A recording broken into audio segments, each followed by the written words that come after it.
Gênesis capítulo 22 e versículo 1.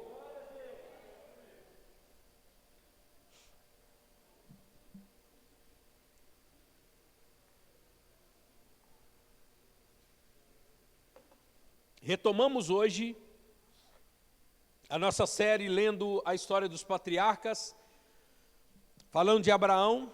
Nós demos uma pausa no mês de setembro. Os irmãos foram abençoados no mês de setembro aqui na igreja? Foram abençoados, diga glória a Deus. Recebemos aqui pessoas, psicólogas amigas, recebemos aqui uma equipe teatral com o Beto, equipe Atos Missões Urbanas. Foi uma bênção esse mês de setembro. Foi muito bom para mim, creio que foi maravilhoso para a vida dos irmãos, em podermos ter contribuído de alguma forma na sua vida espiritual. E esse mês é o Outubro Rosa, não é? Até a logo da nossa igreja está rosinha esse mês, estava amarelo mês passado, está rosa esse mês, para fazer alusão a esse Outubro Rosa, que é a prevenção do câncer de mama. E a igreja tem essa parte, né, irmão? Tem essa parte de orientar os irmãos a procurar um médico, a estarem sempre cuidando da saúde, porque a saúde, o corpo físico, foi Deus que fez também. Um dia eu ouvi um pastor falar uma coisa, só para abrir um parêntese, para a gente às vezes desmistificar algumas coisas, que, irmãos, é importantíssimo você vir à igreja e adorar a Deus, e glorificar a Deus. Eu creio que Jesus cura, amém? Você crê que Jesus cura? Você crê que Jesus cura? Eu vi um pastor, que inclusive ele é até médico, ele falou uma coisa que eu concordei em gênero, número e grau pelo que ele disse. Ele falou o seguinte: olha, eu creio que Jesus cura. Jesus, ele pode curar o seu coração, e curar o seu coração é te dar um coração novo, amém? Curar o seu rim é te dar um rim novo, amém? Mas o pastor falou assim: mas você vai cuidar do outro? Todo mundo se cala, né? Mas você vai cuidar do outro? Porque muitos têm coisas que pode ser genética, alguma questão, mas a maioria é porque não cuida. Se Deus te der um novo, você vai cuidar do novo que vai te dar? Está entendendo? Então nós temos a saúde do nosso corpo, também é para a glória de Deus. O nosso corpo é templo do Espírito Santo. Não é, eu já vi evangélicos, irmãos, do altar da igreja virar e falar o seguinte: eu vou embora descansar essa carcaça, porque isso aqui não vale nada. Mas, irmão, isso é uma heresia. Isso, inclusive, na igreja, no primeiro século, é chamado gnosticismo. Era uma heresia, que dizia que o corpo não valia de nada, é só o espírito, que o corpo era a prisão da alma. Não, o corpo, o mesmo Deus que criou a sua alma e seu espírito, foi o mesmo Deus que criou o seu corpo. Foi o mesmo Deus que criou. Então, nós devemos cuidar.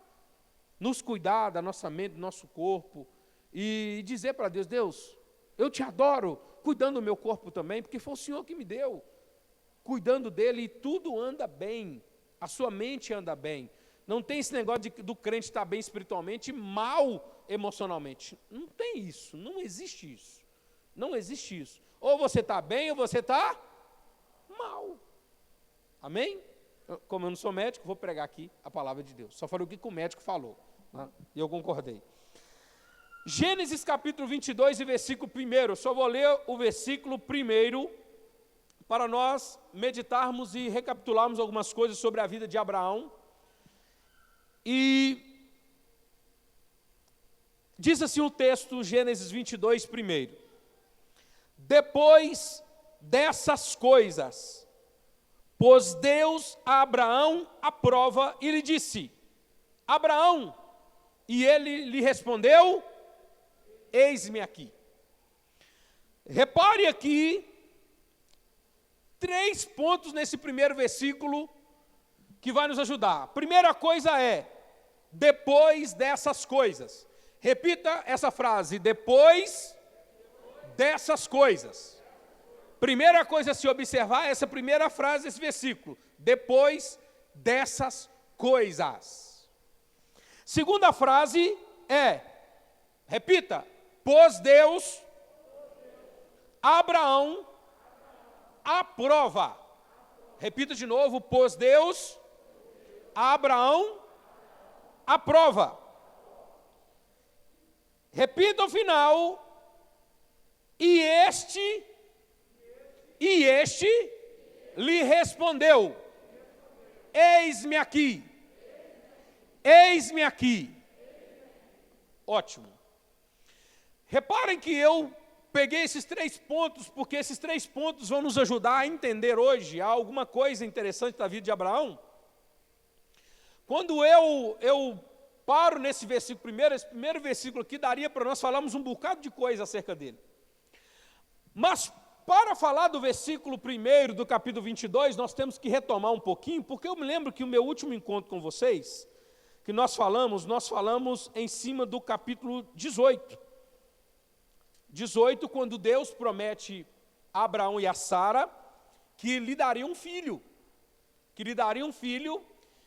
E Sara riu no seu coração e o Senhor fala: será que há alguma coisa impossível, Senhor? Nada, nada. Abraão tinha 99 anos de idade e Sara tinha 74 anos de idade. Ela ainda estava enxutinha, né? 75 anos de idade, né? Então só olhou para o corpo dela e Abraão olhou e esse negócio não vai dar certo. Porque já vem aí quase 25 anos que Deus prometeu dar esse filho. E nós vimos que a própria Sara, ela passou na frente de Deus quando ela deu a sua serva Agar para que Abraão tivesse um filho com ela. Como eu expliquei, naquele momento há de se entender questões culturais. Quando Abraão, ele toma Agar, que é a serva de Sara, isso você vai ver posteriormente acontecendo isso principalmente com Jacó. Quando Leia, ou Lia, dependendo da sua versão, e Raquel, também as servas dela deram filhos a Jacó, que fazem parte dos 12 filhos, ou das 12 tribos de Israel.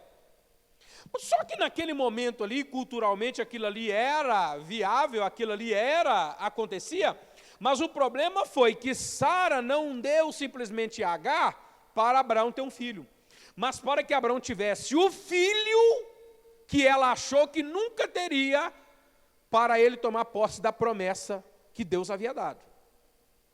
E falei com vocês o problemão que rendeu e rende até hoje, porque os árabes são descendentes de Ismael, e inclusive uma das maiores religiões do mundo, que um dos maiores desafios no Oriente Médio, o islamismo. São todos descendentes de Ismael, os árabes. Ok, a história continua, e tem uma coisa que me chama a atenção, que dentro desse tempo, Abraão, ele vai para Gerar, o que é a terra dos filisteus, o que hoje nós chamamos da faixa de Gaza, lá em Israel. E ele vai para esse lugar e faz aliança com Abimeleque. E na aliança com Abimeleque, antes de fazer uma aliança com Abimeleque, no capítulo 20, Abraão, mais uma vez, ele fala com Sara assim: fala que você não é minha irmã, não. Perdão, fala que você não é minha mulher, não. Fala que você é minha irmã. Por quê? Porque senão eles vão querer me matar para ficar com você. O mesmo problema que aconteceu com ele lá no Egito. E parece que não aprendeu coisa nenhuma. Só que ali aconteceu uma coisa interessante.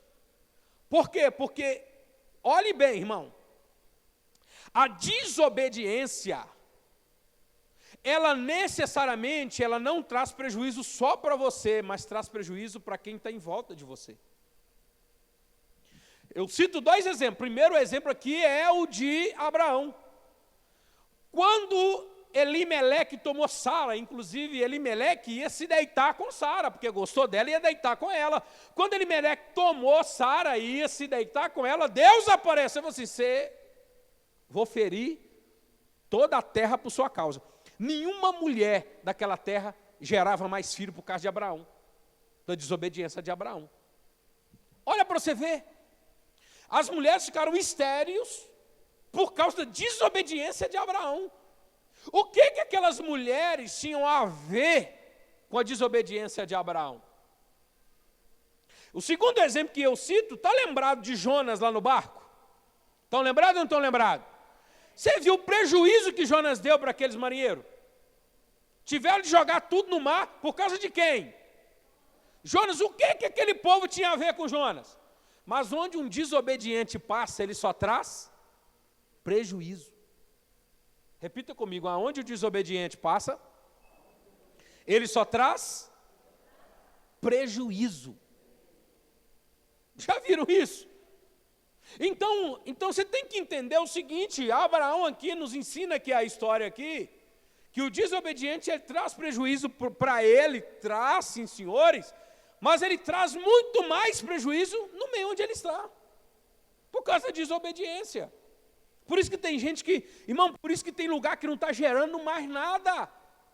Poderíamos pregar sobre essas mulheres aqui que não estavam gerando e pegar e falar isso espiritualmente. Sabe por que tem igrejas que não geram mais? Sabe por que tem ministérios que não geram mais, que não frutificam mais por causa de desobediência?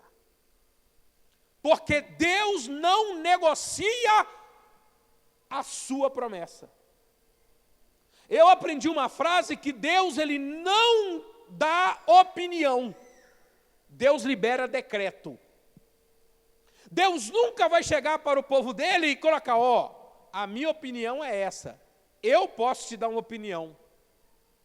Mas Deus nunca vai te dar uma opinião, Deus vai te dar uma ordem. Deus vai te dar um decreto.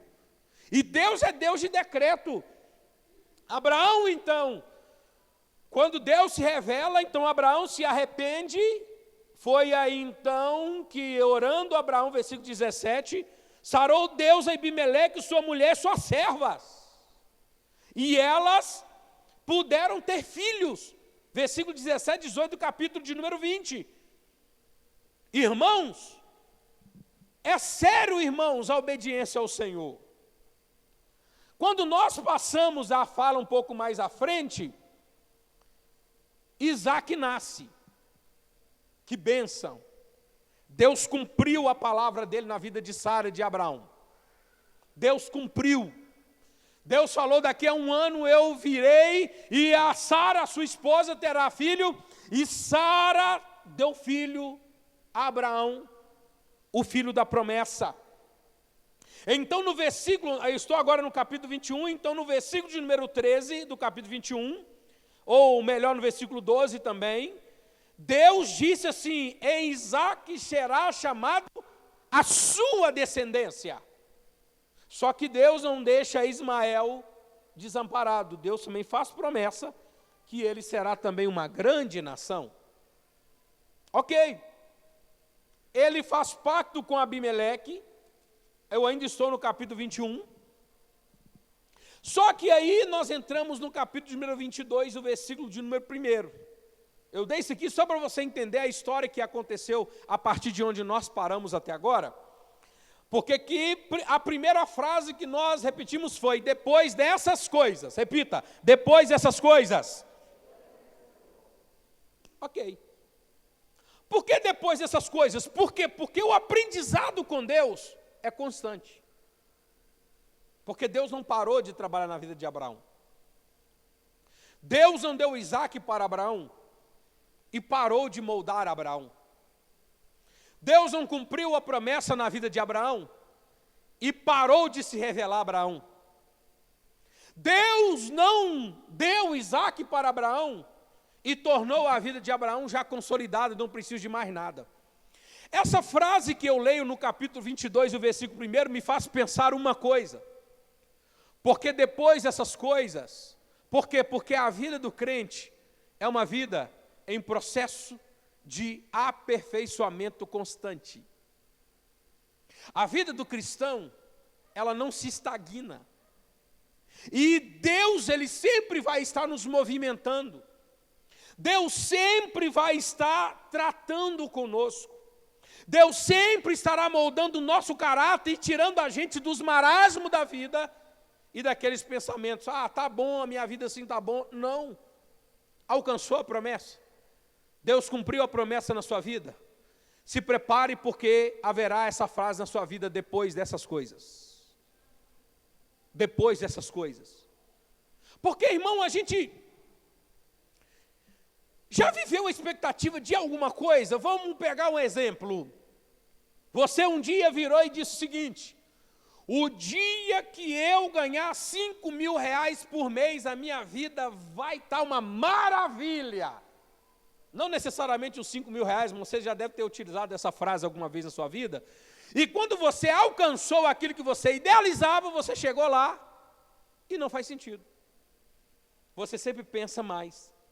Você sempre quer mais. Sabe o que é isso? Deus leva Abraão a um certo ponto, mas ele disse para Abraão: não será aqui o lugar que você vai parar. Eu ainda tenho mais a ser trabalhado no seu caráter. Eu ainda tenho mais a moldar no seu caráter. Aí vem a segunda frase que nós lemos: pois Deus Abraão aprova. Repita: pois Deus Abraão aprova. Eita! Por que Deus foi pôr Abraão à prova? Exatamente pelo que eu acabei de falar com vocês. Para moldar Abraão. Para ver que o nascimento de Isaque, para ele era o ápice do que Deus havia prometido. Mas para Deus aquilo não era o ápice, aquilo era o início de muitas coisas que iriam acontecer na vida de Abraão a partir dali. Porque nesse ponto aqui eu vejo que há um ponto culminante aqui, porque a partir desse capítulo 22, você vai notar que há uma mudança completa no caráter de Abraão, porque o próprio Deus faz alusão, o próprio Deus fala acerca disso em Abraão. Abraão teve as 3 maiores crises da vida de Abraão, foram no âmbito familiar. A primeira foi, notem que, eu diria 4, porque a primeira é sair da sua terra, do meio da sua parentela. Alguém já teve de largar a família para trabalhar fora e deixar a família para trás? É fácil? Não é fácil. Ele teve essa crise primeiro em ter largado a sua família, mas depois ele teve de separar do seu sobrinho Ló. Depois ele teve de separar do seu filho Ismael. E a quarta é Isaque, que nós vamos aprender hoje. Pôs Deus Abraão à prova. Esse fato de pôs Deus Abraão à prova, algumas versões vão estar dizendo assim: tentou Deus Abraão. Aí alguém vira logo para o pastor e fala assim: pastor, entendi nada. Porque a Bíblia diz lá em Tiago, capítulo 1, que Deus a ninguém tenta. E provar e tentar é a mesma coisa.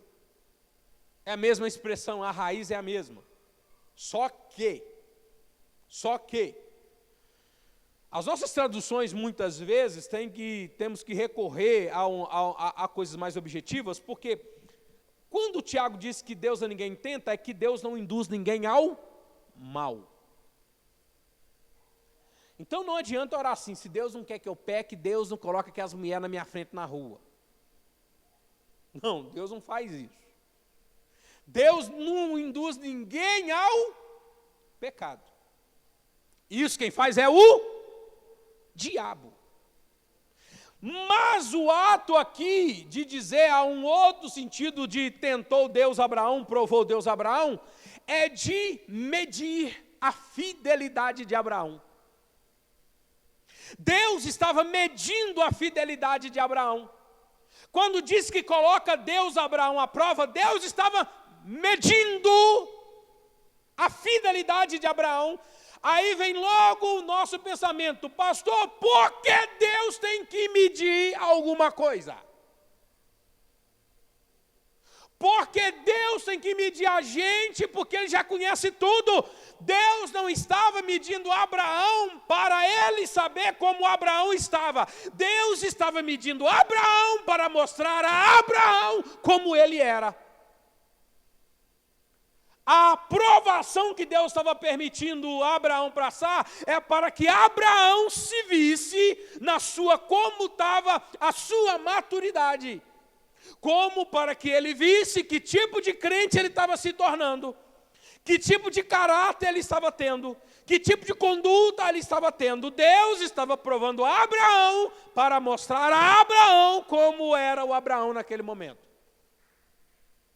E eu pergunto: Você acha que Deus não sabe como a gente é? Sabe? Deus sabe que tipo de pecador miserável a gente é? Sabe? Mas, às vezes, a gente não sabe como a gente é de verdade. É assim ou não é? Tem crente aqui nessa casa, diga, estou aqui, pastor. Ah, graças a Deus. Isso daqui que Deus faz com Abraão é para que Abraão se visse.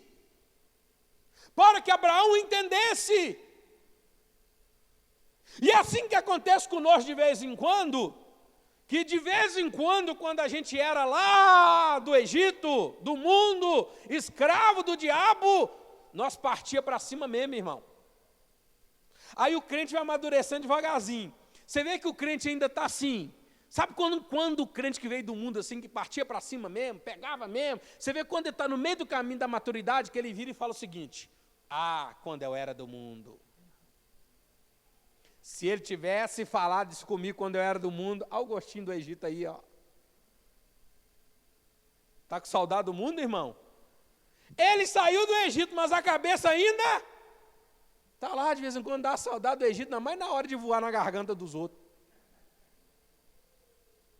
Mas tem hora que o crente vê que Deus leva ele à aprovação para mostrar como ele é de verdade, ele fala assim, ainda bem que eu não pertenço mais ao mundo. O diabo não comanda a minha mente nem o meu braço. Jesus é tudo para mim, Jesus é tudo para mim, Jesus é tudo para mim, Jesus é tudo para mim. Ele é tudo para mim. Amém? Quando Deus põe Abraão à prova, Deus estava revelando a Abraão o que era o Abraão naquele momento. Primeiro ponto, depois dessas coisas, há um movimento em Deus agindo no nosso caráter. Segundo, pois Deus Abraão à prova, Deus estava medindo a fé de Abraão, Deus estava revelando a fé de Abraão para o próprio Abraão. E terceiro, quando Deus coloca Abraão à prova, o que Abraão disse para Deus? O que Abraão disse para Deus? Eis-me aqui. Irmão, isso é bonito, não é, irmãos? Está com Deus independente do que está acontecendo. Está com Deus independente do que Ele vai falar. Deus, eis-me aqui, Senhor. Eis-me aqui, Senhor. Abraão nem sabia, mas ele já vira para Deus e fala aqui, eis-me aqui. Estou aqui à sua disposição. Estou aqui para fazer a sua vontade. E aqui acontece uma coisa na vida de Abraão, irmãos, que seria um motivo de questionamento de muitos de nós. Por quê? Pensa pela lógica. Deus havia falado com Abraão. Eu li com vocês aqui, no capítulo 21 e no versículo de número 12. Em Isaque será chamada a tua descendência. Deus falou, Isaque vai ser sua descendência. É Isaque que eu vou dar sequência a tudo. Só que no versículo 2, o que Deus chega para Abraão e fala? Acrescentou Deus, toma o teu filho, o teu único filho, a quem amas, e vai à terra de Moriá e oferece ele em holocausto ao lugar que eu vou te mostrar. Meu Deus. Deus te dá um carro novo. Meu servo, vou te dar uma Ferrari. Quer não, irmão? Finge que é verdade. Eita glória, Deus, e a Ferrari chega na sua casa, e no outro dia Deus fala assim, solta o freio de mão da Ferrari e deixa ela cair no, não é o sedento não, né? Deixa ela cair na pirambeira fora. O senhor falou que você não ia me dar a Ferrari? É uma falta de lógica, sim ou não, gente? Vocês estão rindo, mas... Vamos entrar na história agora, o que Deus estava fazendo com Abraão. Agora que você vai ver quando Deus prova Abraão, Deus estava mostrando para Abraão que era o Abraão que chegou até ali.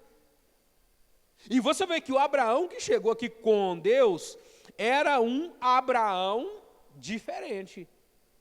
Porque era um Abraão que agora, que falou, eis-me aqui, toma o teu filho. Sabe, Abraão, aquele filho que eu te dei como promessa? Sabe o filho que eu te dei na sua velhice? Sabe o filho que eu te dei quando você já era idoso? Sim, Senhor, eu sei. Toma ele, leva na terra que eu vou te mostrar e oferece ele em holocausto para mim. Opa!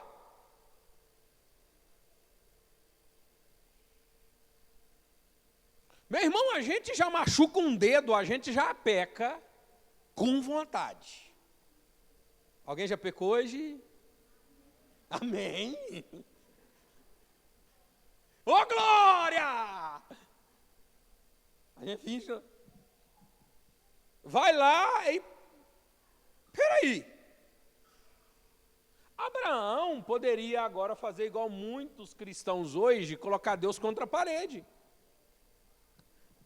Tem hora que eu vejo alguém falando assim, coloca Deus contra a parede, colocar contra a parede aquele que dá ordem e o mar se acalma. Colocar contra a parede aquele que fala e os montes se curvam. Aquele que sabe cada nome de cada um das estrelas. Aquele que, nós estamos querendo colocar esse na parede, que a gente não consegue contar quantas estrelas tem, que quando vem um tsunami os homens têm que sair correndo. Ou não é? Nós estamos querendo colocar esse contra a parede.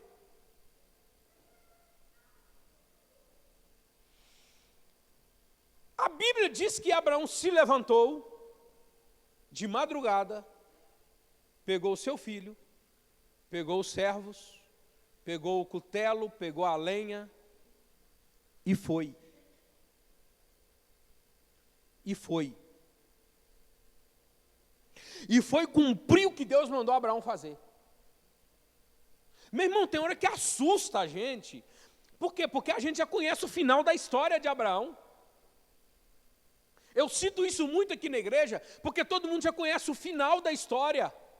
Tá, porque você tem a história de Abraão na sua mão, só que Abraão não tinha a história dele na mão dele. E nós não temos a nossa história na mão. Isso aqui é para você entender o seguinte, ler a história dos outros é fácil, eu quero ver você ler a sua.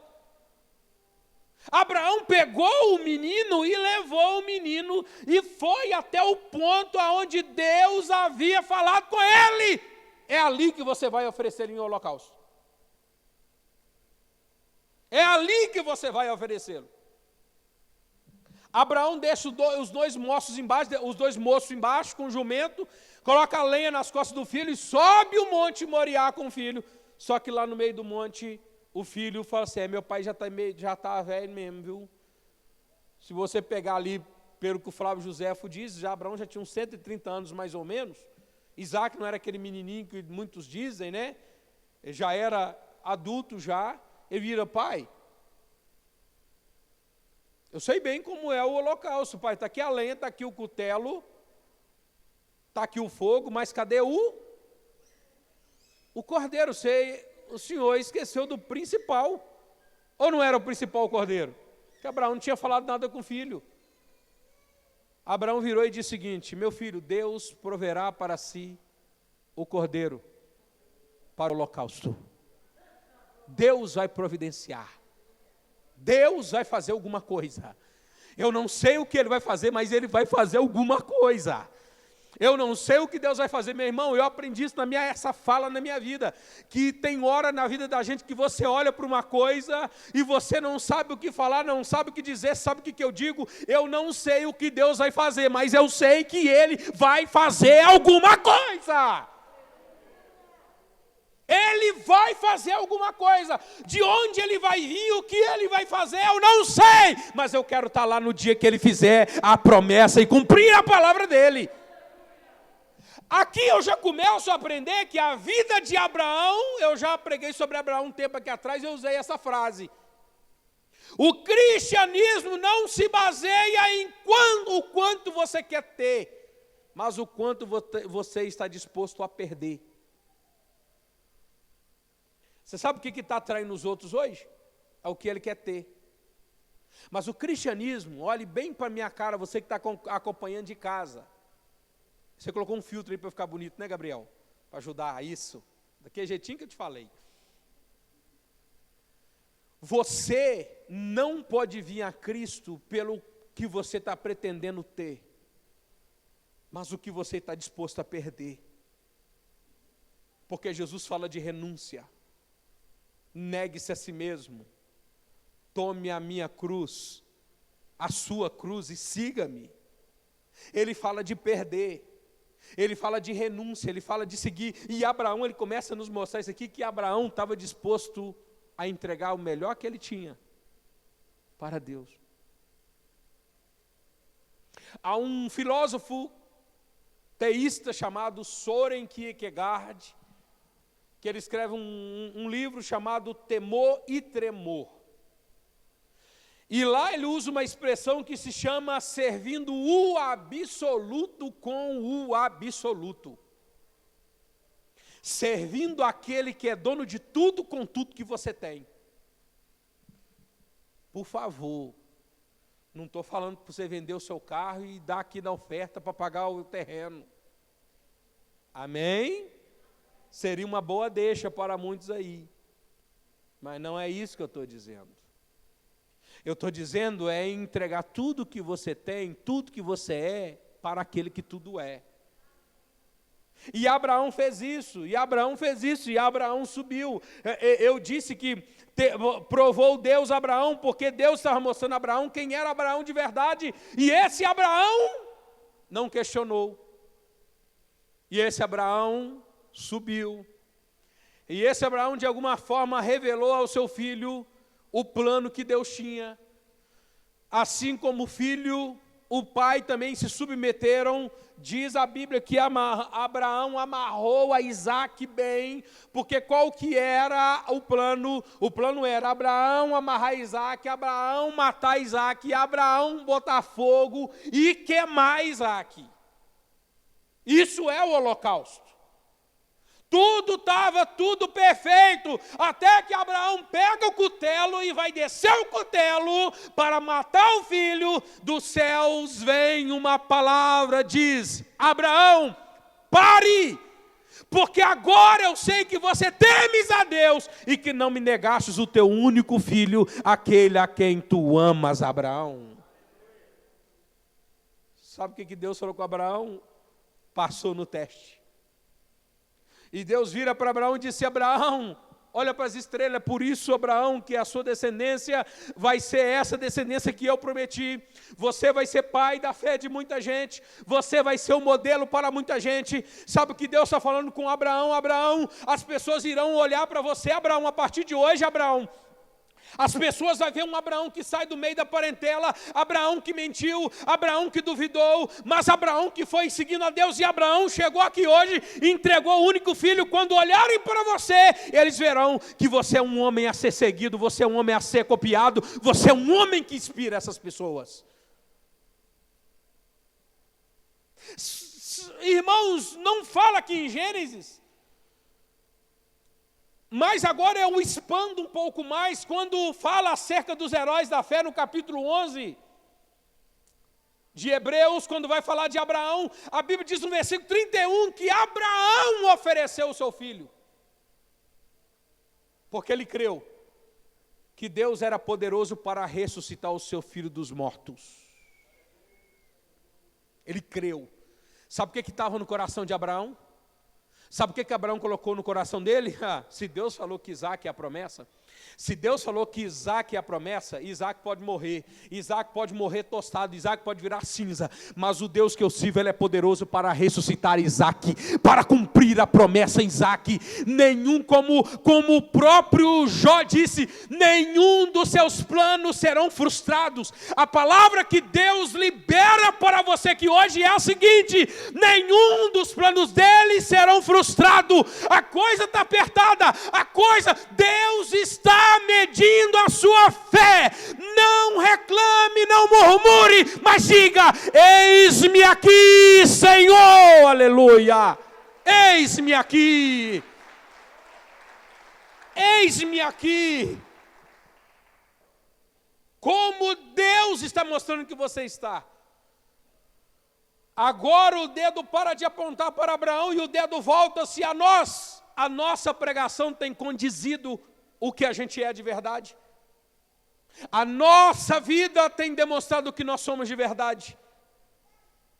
O Deus que nós seguimos é o Deus que está se revelando em nós. Essa palavra hoje, E eu encerro aqui falando de Abraão. Hoje encerramos a falar de Abraão para tomar para nós. A Bíblia fala que aquele que serve a Deus, ele é filho de Abraão. Você é filho de Abraão? Sabe quem Deus chamou de filho de Abraão? Zaqueu. O homem que usurpava as coisas dos outros. Mas o homem que subiu numa árvore para ver Jesus, capítulo 19 de Lucas. Quando ele desceu, Jesus recebe ele com alegria. E todo mundo começa a murmurar, ladrão, ladrão, ladrão. E ele vira e diz o seguinte: eu dou metade dos meus bens para os pobres, e se alguém roubou alguma coisa, eu vou restituir 4 vezes mais. Jesus disse: hoje veio salvação a essa casa, porque esse também é filho de Abraão. Zaqueu disse: eu estou disposto a perder para seguir a Deus. Eu não estou seguindo a Deus para ter, eu estou disposto a perder, porque a maior riqueza é Ele que tem para mim, a maior riqueza está na eternidade. Sabe o que Abraão nos revela aqui? Que nós temos muito mais do que a nossa vida terrena. É um cristianismo defeituoso que perde a visão escatológica, que perde a esperança futura. Qual é a sua esperança hoje, irmão? Olhe bem para mim aqui, eu te pergunto aqui desse altar, qual é a tua esperança, qual é a esperança da tua vida? Você tem esperança de ir para o céu? Você tem esperança de que Deus está te esperando na eternidade? Não, a nossa esperança hoje não estou conseguindo o que eu queria ter. Por isso que a nossa vida está travada. Porque o que está mandando a nossa vida é a riqueza da terra. Abraão olhou para a riqueza do céu.